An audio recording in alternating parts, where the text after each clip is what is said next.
حضرت عمر تعالیٰ عنہ کا بیت المال سے وظیفہ۔ حضرت عمر تعالیٰ عنہ ان صحابہ کرام کے اندر آتے ہیں کہ جن کا درجہ تمام انبیاء کے بعد، پھر حضرت ابوبکر صدیق تعالیٰ عنہ کے بعد دوسرے نمبر پر آتا ہے، اور ان کی جو زندگی ہے وہ کیسی رہی، انہوں نے کیسی زندگی گزاری، کتنا عرصہ حکومت کی اور کس طرح سے چلے،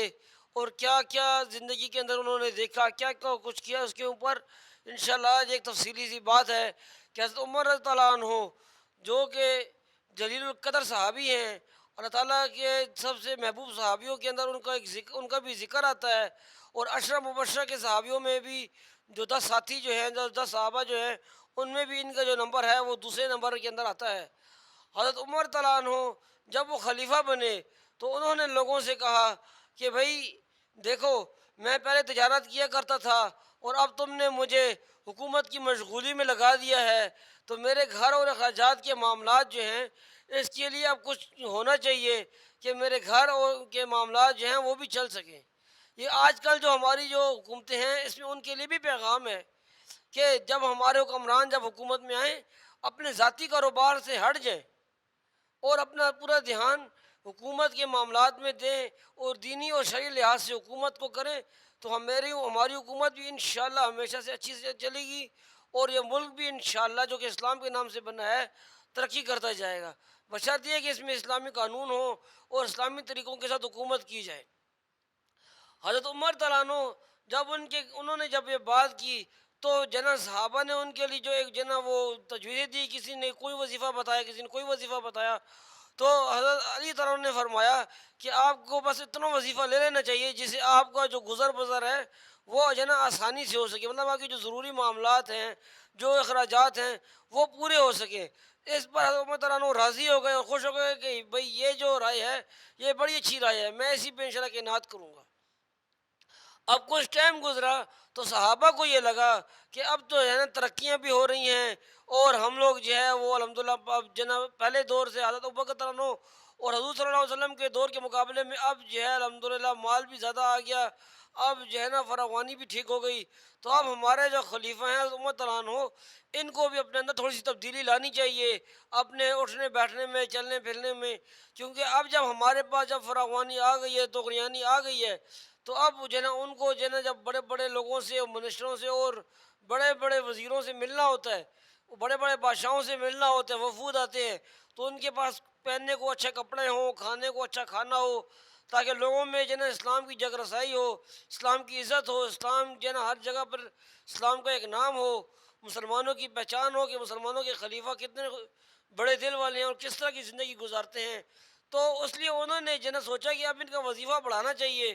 لیکن کسی صحابی میں اس کی ہمت نہیں ہو رہی تھی،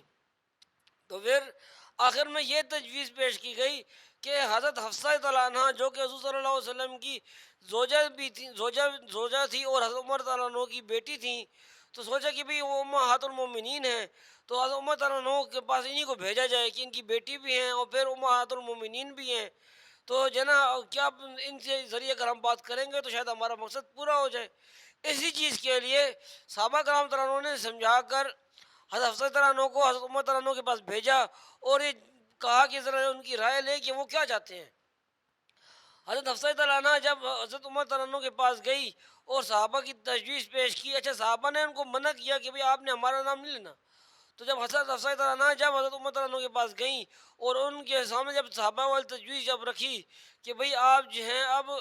کوئی جنا جو مال غنیمت ہے اس کی وجہ زیادہ زیادہ ہو رہا ہے، اور اب آپ کے پاس بڑے بڑے جنا صدر اور بڑے بڑے علاقوں کے لوگ آتے ہیں، بڑے بڑے وفود آتے ہیں، تو آپ جو ہے اپنا جو خرچہ ہے وہ جو آپ جو وظیفہ لیتے ہیں اس میں تھوڑا اضافہ کر لیں، اور جو کہ جائز بھی تھا، لیکن ان کو اس بات پہ اتنا غصہ آیا اور انہوں نے کہا کہ تمہیں کس نے بتایا، مجھے نام بتاؤ ان کے۔ تو حضرت تعالیٰ نے نام نہیں بتایا، انہوں نے کہا جی میں جو ہے نا آپ کو نام نہیں بتا سکتی، آپ مجھے بتائیں کہ بھئی آپ کا جو رائے ہے اس کے اوپر وہ کیا ہے۔ تو حضرت عمر تعالیٰ نے بولا کہ اگر مجھے یہ پتہ چل جاتا کہ تم سے یہ بات کس نے کی ہے تو میں ان لوگوں کی جو ہے نا حالت بدل دیتا۔ تو اس کے بعد پھر حضرت عمر تعالیٰ عنہ نے حضرت حفصہ تعالیٰ عنہ سے کہا کہ مجھے یہ بتاؤ کہ نبی صلی اللہ علیہ وسلم کہ گھر میں عمدہ سے عمدہ کھانے کو کیا ہوتا تھا، تو انہوں نے کہا کہ جی کہ وہ تیل کے ڈبہ ہوتا تھا جس کے اندر سے وہ تیل روٹی میں لگا کر کھایا کرتے تھے۔ ایک دفعہ تو ایسے ہوا کہ بھی اس میں جو ہے نا جو تیل ڈبے میں لگا ہوا تھا وہ چپڑ کے اس کو جو ہے نا اس میں روٹی میں تیل لگایا، اور پھر حضور صلی اللہ علیہ وسلم خود بھی کھا رہے تھے اور صحابہ کو بھی کھلا رہے تھے۔ کہا جی بہتر لباس کیا تھا؟ تو کہا کہ جی گریوی رنگ کے دو لباس تھے، اور ان لباسوں کو جو ہے نا وہ جمعے میں پہنتے تھے، یا کہیں پر اگر کوئی معاملات ہیں، کوئی ملاقات ہے، کوئی صلح کے لیے جا رہے ہیں، کہیں پہ جا رہے ہیں تو وہاں پر پہنتے تھے، یا جب کوئی لوگ ان سے ملاقات کے لیے آ رہے ہیں تو اس ٹائم پر پہنتے تھے۔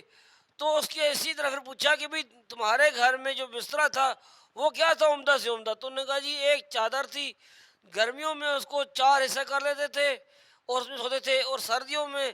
جو ہے 2 حصے نیچے رکھتے تھے اور 2 حصے اپنے اوپر اوڑھ لیتے تھے۔ تو پھر اس کے بعد حضرت عمر رضی اللہ عنہ نے کہا کہ تم یہی بات جا کے جنہوں نے تمہیں بھیجا ان کو بتاؤ۔ اور پھر اس کے بعد حضرت عمر رضی اللہ عنہ نے فرمایا کہ میری مثال ان 3 دوستوں کی سی ہے کہ جو ایک راستے پر نکلے، ایک ساتھ جنہوں نے چلنے کا جانا سوچا کہ بھی ہم نے ایک ہی راستے پر جانا ہے، ان میں ایک جو ہے وہ توشہ لے کر نکلا اور وہ اپنے مقام پر پہنچا، دوسرا جو ہے وہ بھی اس کے پیچھے چلا، یعنی حضرت بکر صدیق رضی اللہ عنہ وہ حضور صلی اللہ علیہ وسلم کے پیچھے چلے تو وہ بھی ہمیشہ ہمیشہ کے لیے کامیاب ہو گئے۔ پھر فرمایا کہ اگر تیسرا شخص اگر ان کے طریقے پر نہیں چلے گا، اپنے دوستوں کے طریقے پر یعنی حضور صلی اللہ علیہ وسلم اور حضرت بکر صدیق رضی اللہ عنہ کے طریقوں پہ نہیں چلے گا تو پھر وہ گمراہ ہو جائے گا، وہ پھر پیچھے رہ جائے گا، وہ ان تک نہیں پہنچ سکے گا۔ تو دیکھیں حضرت عمر رضی اللہ عنہ کیسے انسان کے بھائی جو ایک چیز اس وقت ان کے لیے جائز ہوئی تھی انہوں نے نہیں اپنایا بلکہ اس پہ غصے کا اظہار کیا۔ حالانکہ حضرت ابوبکر صدیق رضی اللہ عنہ کا دور اور حضور اکرم صلی اللہ علیہ وسلم کا دور بڑی غربت کا دور تھا، اس کے باوجود بھی جو ہے حضرت عمر رضی اللہ عنہ نے قناعت کو پسند کیا۔ انہوں نے جو تھوڑی سی چیز ملی تھی، جو تھوڑا سا جو مل رہا تھا اسی میں قناعت کیا کہ بھئی جو مجھے مل رہا ہے بس میں اس میں صابر اور قانع رہوں گا انشاءاللہ، میں اس پہ راضی ہوں، میں اس پہ خوش ہوں، زیادہ کی امید نہیں کی۔ یہ لوگ دولت سے بھاگتے تھے تو دولت ان کے پاس بھاگ کر آتی تھی۔ ایک جگہ پر واقعات ہے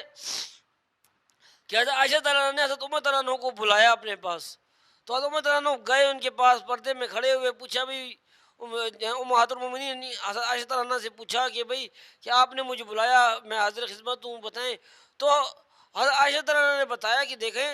کہ جو ہے مجھے آپ یہ بتاؤ اپنے اوپر خرچ کرنا کوئی برا تو نہیں ہے، کوئی منع تو نہیں ہے؟ ان کا نہیں۔ پھر حضرت عائشہ رضی اللہ عنہا نے فرمایا کہ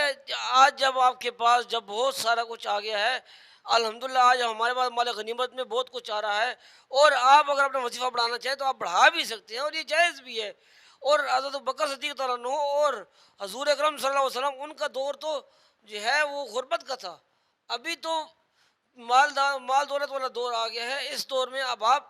اختیار کر سکتے ہیں، آپ اپنی اوپر ضرورت کے حساب سے آپ جو ہے اپنے اوپر خرچہ کر سکتے ہیں، آپ اپنے اخراجات کو جو ہے وہ بڑھا سکتے ہیں۔ لیکن حضرت عمر رضی اللہ عنہ نے کیا کہا کہ بھئی میں تو یہ ساری چیزیں مانتا ہوں کہ واقعی میں ایسا ہے، بالکل جائز ہے، لیکن میرے نبی نے جب ایک کام نہیں کیا، انہوں نے جس طرح کے نعت کو پسند کیا، جس طرح انہوں نے زندگی بسر کی، میں بھی ویسی بسر کرنا چاہتا ہوں۔ تو وہ پورا واقعہ آپ کو نہیں بتا رہا ہوں، لمبا ٹائم ہو جائے گا، لیکن مختصر سی بات بتانے کے لیے یہ ہے کہ حضرت عمر رضی اللہ عنہ کو کئی دفعہ بتایا بھی گیا، لیکن اس کے باوجود بھی انہوں نے قناعت کو پسند کیا، اور حضور صلی اللہ علیہ وسلم اور حضرت بکر صدیق رضی اللہ عنہ کی جیسی زندگی گزارنے کی ساری زندگی کوشش کی، بلکہ گزار کے بھی دکھائی، اور اپنے آپ کو کبھی بڑا نہیں سمجھا۔ وہ ہمیشہ ایک ہی بات کرتے تھے کہ میں تو اونٹ چرانے والے کا بیٹا ہوں، میں اونٹ چرانے والے کا بیٹا ہوں، اور اللہ تعالیٰ نے مجھے عزت دی اور مجھے یہاں پہنچا دیا۔ تو ہمیشہ وہ اس سے آگے بڑھے ہی نہیں کہ میں اونٹ چلانے والا کا بیٹا ہوں، اس بات سے وہ آگے بڑھے ہی نہیں کبھی۔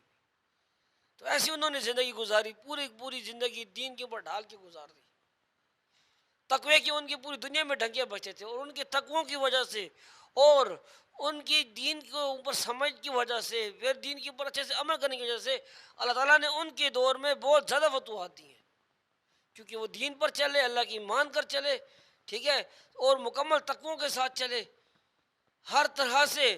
دین کے اوپر چلنے کی کوشش کی، ہمیشہ اپنے آپ کو چھوٹا سمجھا تو اللہ تعالیٰ نے ان کو کتنی ترقی دی، کہاں تک ان کو پہنچا دیا، اور ان کی وجہ سے اللہ تعالیٰ نے اسلام کو کتنا بلند کر دیا۔ تو یہ مختصر سی بات ہے ہمارے سمجھنے کے لیے، ہمیں بتانے کے لیے، یہ واقعات، یہ معاملات، یہ ہمارے سمجھنے کے لیے ہیں، ہمیں بتانے کے لیے ہیں۔ علم، باتیں ہر چیز بندے کو معلوم ہوں گی، لیکن عمل ہمارے اندر نہیں۔ ہمارے اندر یہ باتیں کرنے کا مقصد ہے کہ ہمارے اندر یہ باتیں جو ہیں ان پہ ہمارا عمل آ جائے۔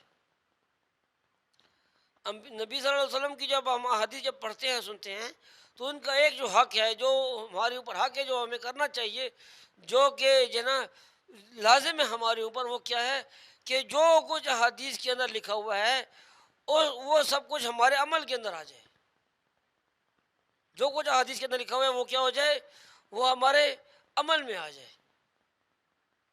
تو اس کے لیے انشاءاللہ مکمل کوشش کریں گے کہ جناب یہ جو کچھ حدیث میں آج ہم نے جو حدیث سنی، اس کے اوپر انشاءاللہ ہمارا مکمل طریقے کے ساتھ عمل آ جائے، تو انشاءاللہ اللہ تعالیٰ کے حکم سے ہمیشہ ہمیشہ کے لیے مسلمانوں کے لیے اللہ کی یہاں فراوانی رہے گی، نہ کوئی قید سالی کا مسئلہ ہوگا،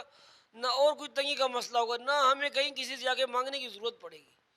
ہم خود انشاءاللہ خود کفیل ہو جائیں گے اللہ کے حکم سے۔ بس چلنا اللہ کے حکم، اس کے نبی کے طریقوں کے مطابق ہے۔ انشاءاللہ اللہ تعالیٰ ہمارے ملک کو، اسلامی ملک کو